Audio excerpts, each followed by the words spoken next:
देशहित की cover story समझाने के लिए आपसे एक मैं सवाल पूछता हूं, ध्यान से सुनिएगा कि अगर कोई आपको बिना किसी दस्तावेज के, बिना किसी डॉक्यूमेंट्स के, बिना किसी कागज के, बिना इनकम टैक्स प्रूफ दिखाए, बिना आपकी सैलरी को जाने, आपको लाखों रुपए देने को तैयार हो जाए, तो आप क्या करेंगे? आप वो पैसा ले लेंगे, वो लोन आप ले लेंगे? कोई आपको लोन देने को तैयार है लेकिन ना आपकी बैंक डिटेल्स ले रहा है, ना इनकम टैक्स डिटेल ले रहा है, कोई कागज पत्ती, वो आपको लाखों रुपए का लोन देने को तैयार है, आप ले लेंगे?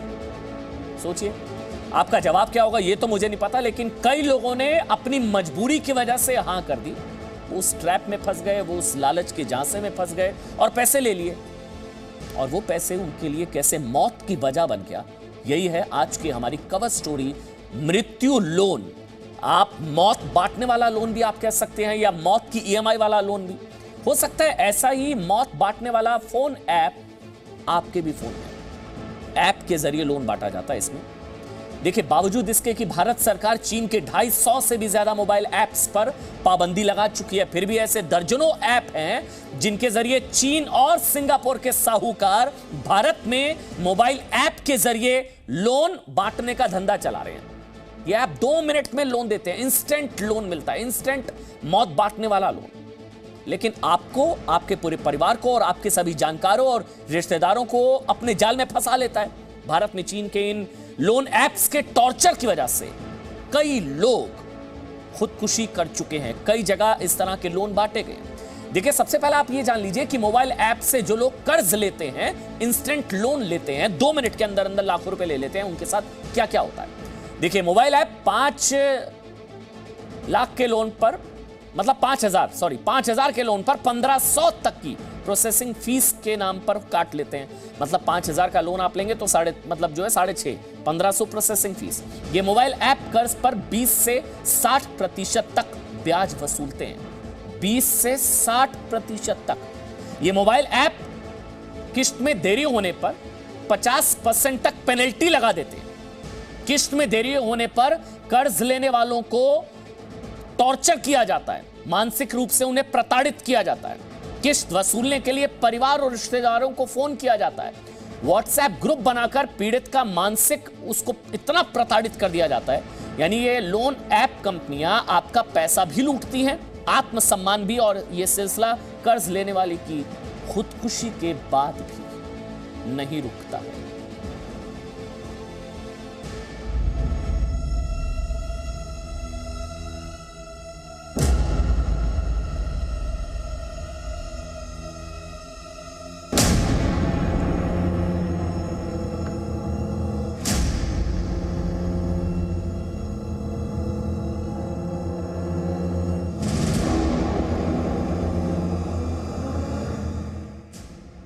क्या आप भरोसा करेंगे कि एक ऐप दिल्ली के हरीश की खुदकुशी की वजह बन गया?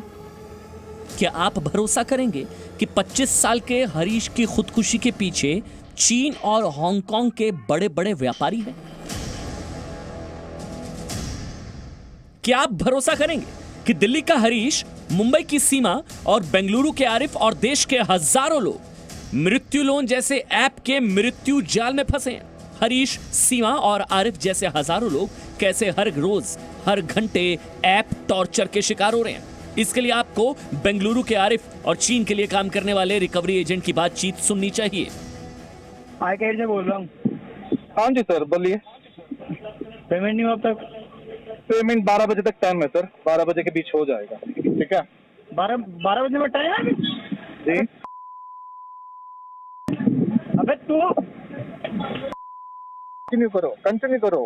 फिर बीबी से बात करता हूँ, मेरे बीबी से ही बात करता हूँ। कर ले। अरे नवाज HR कजीम को फोन कर दूँ? सबको करना, जितने नंबर है उतने सबको करना। तेरे को डर नहीं लग रहा है? डर का है क्या? चोरी किया तो डर है। बेंगलुरु के आरिफ को कुछ वक्त पहले अचानक पैसों की जरूरत पड़ी और उन्होंने बिना सोचे समझे एक मोबाइल ऐप से लोन ले लिया। यहीं से उनके टॉर्चर की शुरुआत हुई और जब तक किस्त वक्त पर गई तब तक कोई दिक्कत नहीं हुई, लेकिन जैसे ही लोन चुकाने में 1 दिन की देरी हुई, उन्हें और उनके रिश्तेदारों को फोन आने लगे। आरिफ के फोन में उनके जितने भी करीबियों के नंबर थे उन्हें जोड़कर एक व्हाट्सएप ग्रुप बना दिया गया और ग्रुप में आरिफ को कर्जदार बताते हुए भद्दी भद्दी गालियां और आपत्तिजनक टिप्पणियां की जाती हैं। मुझे तो ऐसा लगता है मतलब एक बुरा सपना था वो उस वक्त पे। तो ये होते होते तो मेरा 8 महीना हो गया। तो इनकी गाली गलौज पे तो उतना मैं ध्यान नहीं देता था, क्योंकि मतलब मुझे सुनना ही अच्छा नहीं लगता था। उससे पहले तो मैं पे ही कर देता था कि मतलब भाई ये कभी तो थमेगा। कभी थमने की कोशिश भी नहीं की मैंने, और कभी ट्राई भी नहीं किया कि मतलब चलो मैं इस चीज़ को बंद करता हूँ। तो जब मेरे लिमिट से बाहर हो गया कि मतलब जब 6.5 लाख रुपए मेरे पॉकेट से चले गए हैं, तो मुझे लगा कि भाई ये तो अनस्टॉपेबल है। कि मतलब मैंने तो कुछ खाया नहीं, ना ही घर वालों को मैंने कुछ एक्सपेंडिचर्स किया है, ना ही अपने घर के लिए कुछ खर्च किया है मैंने। आरिफ ये टॉर्चर रोज झेल रहे हैं, लेकिन दिल्ली के हरीश ने इस टॉर्चर के आगे हार मानकर आत्महत्या कर ली। हरीश ने 6,000 का लोन लिया था। हरीश ने लोन की किस्त चुकाने में देर कर दी तो उसके परिवार रिश्तेदारों को फोन आने लगे कि हरीश ने 6,000 का लोन नहीं चुकाया, और रिश्तेदारों को हरीश को लेकर भद्दी गालियां और अपमानजनक टिप्पणियां की जाने लगी। हरीश ये टॉर्चर बर्दाश्त नहीं कर पाए और 25 नवंबर को घर के पंखे में फांसी का फंदा बना लिया। 25 नवंबर को मेरे भतीजा हरीश कुमार उसके जो है कि ये अपना ऐप लोन के जरिए एक गिरोह बना रखा, उसको गिरोह में फंसा के और उसको हरासमेंट किया गया। ठीक है, ये कोई 2,500-3 हज़ार रुपये का लोन दिया। हरीश और आरिफ जैसी कहानी मुंबई के जेनिस मकवाना की भी है। उनके भाई अक्षय ने भी चीन के ऐप से लोन कराया और मौत को गले लगा लिया। अक्षय ने लॉकडाउन की शुरुआत के वक्त मोबाइल ऐप से 8,000 का लोन लिया था। लोन से ज्यादा ब्याज चुकाने के बाद भी उनका लोन नहीं उतरा तो टॉर्चर शुरू हो गया। परेशान अक्षय ने आत्महत्या कर ली, लेकिन अब उनके भाई और रिश्तेदारों को रिकवरी एजेंट्स के फोन आ रहे हैं। फैमिली को मारेंगे, फैमिली को हैरेस करेंगे, उनको किडनैप कर लेंगे, बच्चों को किडनैप कर लेंगे, फैमिली में उनको परेशान करेंगे। And they start sending message to family members as well as the friends also. अभी बंदा कोई भी डरेगा, कभी खुद के लिए डरेगा नहीं बंदा, लेकिन जब बंदा अपनों के लिए डरता है तो उसको कोई संभाल नहीं सकता। So this is how they are harassing, this is how they are getting you scared. Mumbai की सीमा भी चीन के सूदखोर व्यापारियों और उनके भारतीय एजेंट्स की शिकार है। सीमा की किस्त 1 घंटे में लेट हुई तो उन्हें सीमा चोर कहकर उनके सगे संबंधियों को गालियां दी गई। सीमा चीन के टॉर्चर वाले लोन ऐप्स के खिलाफ कार्रवाई को लेकर मुंबई पुलिस के चक्कर लगा रही है। तो कोई भी कंपनी का पेमेंट गेटवे चेक करोगे तो पेमेंट गेटवे पे उनके एजेंसी का नाम आ रहा है, जैसे ट्रू क्लीन लिए है, फिर ट्रस्ट रॉक करके है। अगर आप गूगल पे ज़ुबाकॉप पे जाओगे तो आपको पता चलेगा ये सारी एजेंसी के जो डायरेक्टर है वो चाइनीज़ है। पुलिस के लिए ये चीज़ पकड़ना और सब कुछ ख़त्म करना बहुत ईजी है। यहाँ पे हम लोग उनको डेटा निकाल के दे रहे हैं, ट्विटर पे डाल रहे हैं, आरबीआई को भेज रहे हैं, बट कोई एक्शन नहीं हो रहा है। लोग यहाँ पे सफ़र कर रहे हैं और सुसाइड कर रहे हैं। मुंबई पुलिस को ब्लैकमेल करने वाले गैर कानूनी ढंग से लोन देने और रिकवरी एजेंट्स की जानकारी है। मुंबई पुलिस ने इसको लेकर एक एडवाइजरी तो जारी की है, लेकिन एक भी एफआईआर नहीं। इस तरह के लगभग जो हमारे अनुमान के हिसाब से अब तक 50,000 से ज़्यादा केसेस हो चुके हैं और 15 करोड़ से ज़्यादा रुपए के ट्रांजैक्शंस हो चुके हैं। महाराष्ट्र साइबर डिपार्टमेंट सभी नेटिजन्स को ऐसी हिदायत देता है, ऐसा सजेशन देता है, इस तरह से के instant hassle free, paper free loans offer करने वाली चाइनीज़ ऐप्स या अदर ऐप्स से सावधान रहें और इनके ट्रैप में ना फंसें। जो लोग चीन, सिंगापुर में बैठे साहूकारों से ऐप से लोन लेते हैं, उनके पास उन तक पहुंचने का कोई रास्ता नहीं होता, ना कस्टमर केयर, ना ईमेल, ना ऑफिस एड्रेस। और ऐसी ये कंपनियां भारत में काम कैसे कर रही हैं और कैसे आपका फोन ही आपके खिलाफ अत्याचार का सबसे बड़ा आधार बन जाता है, ये जानने के लिए आपको अगली रिपोर्ट देखनी होगी। दिल्ली से नीरज गौड़, मुंबई से राजीव रंजन और बेंगलुरु से जयपाल शर्मा के साथ ब्यूरो रिपोर्ट, जी मीडिया। देखिए, अभी आप ये जरूर जानना चाहेंगे कौन कौन से ऐप्स हैं, ये कौन कौन सी कंपनीज हैं, कौन कौन से ऐप्स हैं जो मौत वाला लोन बांट रही हैं। आपको दिखाएंगे हम, लेकिन ये लोन कंपनियां कौन कौन सी हैं जो 2 मिनट में लोन देकर मौत की ईएमआई वसूलती है और कैसे कर्जदार का मोबाइल ही लोन ऐप्स के रिकवरी एजेंट का हथियार बन जाता है। मतलब आपका जो मोबाइल होगा वही आपको ब्लैकमेल करने का सबसे बड़ा हथियार बन जाता है, क्योंकि आप हर चीज को अप्रूव करते जाते हैं। समझ रहे हैं? वो मैं आपको आगे समझाऊंगा, लेकिन देश में आपको जरूर जानना चाहिए। लेकिन पहले हम आपको ये बताने जा रहे हैं कि मोबाइल ऐप्स कैसे लोगों को अपने इस मृत्यु जाल में फंसा लेती हैं। ये लोन 5 मिनट में इंस्टेंट लोन का लालच देती है। 5 मिनट में कहती है कि कोई इनकम प्रूफ नहीं चाहिए, कोई गारंटर नहीं होना चाहिए और आसान लोन जो है फटाफट मिल जाता है 5 मिनट के अंदर इंस्टेंट लोन। इसलिए कहते हैं ना कि वक्त से पहले जरूरत से ज्यादा मिल जाए तो शक करिए। कोई सैलरी स्लिप नहीं, कोई इनकम प्रूफ नहीं, कुछ नहीं चाहिए। लेकिन बिना कागज लोन देने वाली ये कंपनियां कैसे लोन के नाम पर आम आदमी को निचोड़ लेती है, और कर्जदार जैसे ही लोन ऐप को इंस्टॉल करता है उसकी मुसीबतों की शुरुआत हो जाती है। मतलब जैसे ही आप उस ऐप को डाउनलोड करेंगे ना और सारी चीजों को आप ओके करते जाएंगे तो आपके अकाउंट में पैसा आ जाएगा, बिना कुछ जाने बिना कुछ पूछे, फिर आप फंस जाएंगे। आप मोबाइल में लोन ऐप डाउनलोड करते हैं, क्या आपसे कॉन्टैक्ट लिस्ट में जाने की इजाजत लेते हैं? ठीक, फिर क्यों लेते हैं? इसका मतलब कि आपके परिवार, दोस्त, रिश्तेदारों को फोन करने के लिए आपकी कॉन्टैक्ट लिस्ट पर अगर आप अप्रूव कर देंगे तो उनके पास आपके कॉन्टैक्ट लिस्ट पहुंच जाएगी। नंबर 1। नंबर 2, ध्यान से समझिएगा, आपका लोकेशन जानने की मंजूरी लेते हैं लोग। क्यों लेते हैं? ताकि आपकी लोकेशन पता लग जाए, आप कहां पर है, आपका घर कहां है, आपका ऑफिस कहां है, और लोन ना देने पर ये लोग आपके घर पहुंच जाएं। आपके फोन कैमरा तक जाने की, पहुंचने की ये लोग मंजूरी लेते हैं, आपकी गैलरी तक। अब इसके पीछे का रीजन है ताकि आपकी पर्सनल इंफॉर्मेशन, पर्सनल डेटा, निजी तस्वीरों तक ये लोग पहुंच बना सके, ऐप के जरिए ब्लैकमेल कर सके। समझ रहे हैं आप? आपके फोन के मीडिया बेस में पहुंच की मंजूरी ये लोग लेते हैं।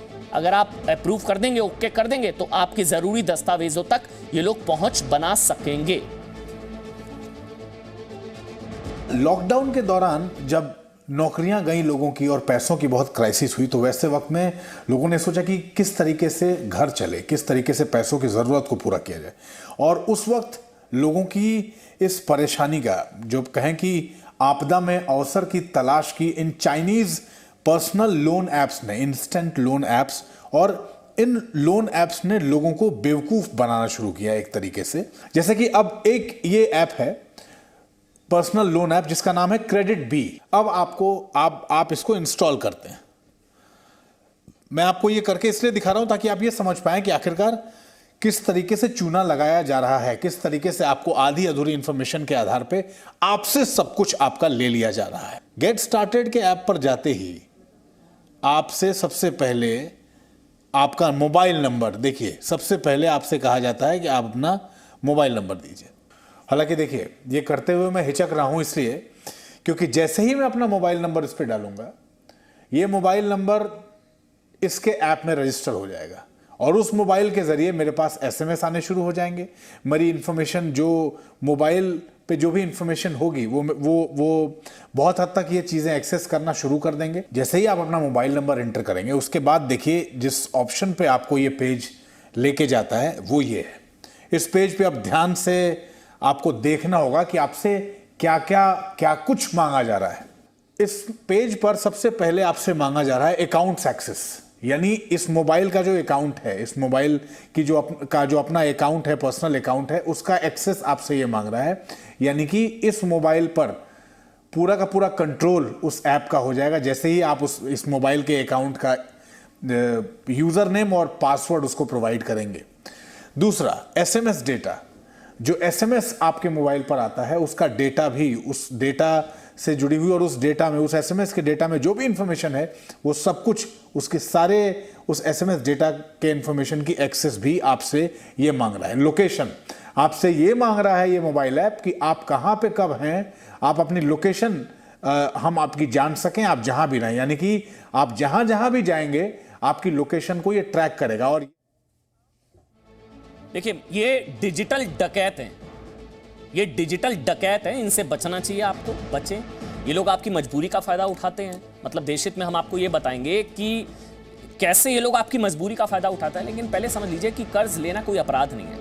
हमारे माना जाता है कि ईएमआई चल रही है तो कहने में अच्छा नहीं लगता, लोग शर्म की बात समझते हैं इस वजह, और या फिर डॉक्यूमेंट्स पूरे नहीं होते तो फिर इधर उधर से लोन हम लेते हैं और इसी चीज़ का ये लोग फायदा उठाते हैं। डॉक्यूमेंट्स पूरे ना होने का भी ये लोग फायदा उठाते हैं, मजबूरी का फायदा उठाते हैं। सबसे पहले आपको जानना चाहिए कि ये कौन कौन से ऐप हैं।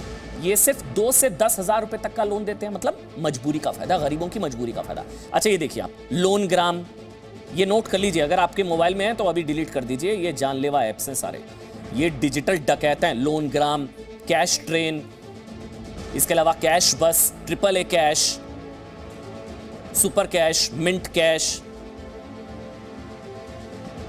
Happy cash, loan card, repay one, money box, ये वो तमाम ऐप्स हैं। और ऐसा ही एक ऐप है क्रेडिट बी।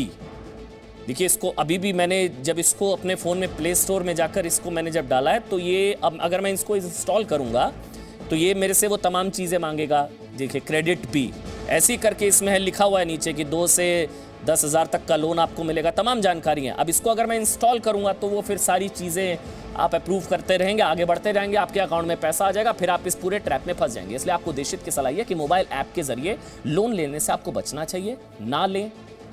अनजान ऐप पर केवाईसी अपलोड कभी भी ना करें, आप समझ रहे हैं? सिर्फ लालच में, कुछ पैसों के लालच में केवाईसी अपलोड ना करें, फंस जाएंगे आप। पहले कंपनी का रिकॉर्ड जरूर आप चेक कर लें, ये बहुत जरूरी है। लोन ऑफर्स की पूरी जानकारी जुटाएं, कंपनी कितनी क्रेडिबल है नहीं है, और सबसे जरूरी आरबीआई के अंतर्गत आती है नहीं आती है। लोन कंपनी के बारे में आरबीआई से जानकारी लें, क्योंकि होता यह है कि जब आप इस तरह के फ्रॉड में फंस जाते हैं तो आप कंप्लेंट करने जाएंगे तो पता लगता है कि ये तो कंपनी आरबीआई के अंतर्गत आती नहीं है, तो फिर आप कंप्लेंट किस एक्ट के तहत करेंगे? देशित दृष्टिकोण में जी न्यूज मानता है कि आरबीआई को ऐसी लोन कंपनीज पर कड़ी कार्रवाई करनी चाहिए। जितनी जिम्मेदारी ग्राहकों की है, उपभोक्ताओं की, उतनी जिम्मेदारी सरकार की, आरबीआई की, कि इस तरह की कंपनीज अगर हैं, नियमों के खिलाफ जाकर ग्राहकों से अगर वसूली का धंधा वो कर रही हैं तो उनके खिलाफ कार्रवाई करें। आरबीआई ने ऐसे फ्रॉड्स को लेकर ग्राहकों को अलर्ट रहने की सलाह दी, लेकिन आरबीआई का काम सिर्फ सलाह देना नहीं बल्कि कार्रवाई करना भी होता है। जी न्यूज मानता है कि जिन कंपनियों से भारत से संपर्क का कोई जरिया ना हो उन्हें तुरंत बैन किया जाए, और ये जिम्मेदारी भारत सरकार की है कि बिना अनुमति ये लोन कंपनियां देश में काम कर कैसे रही हैं।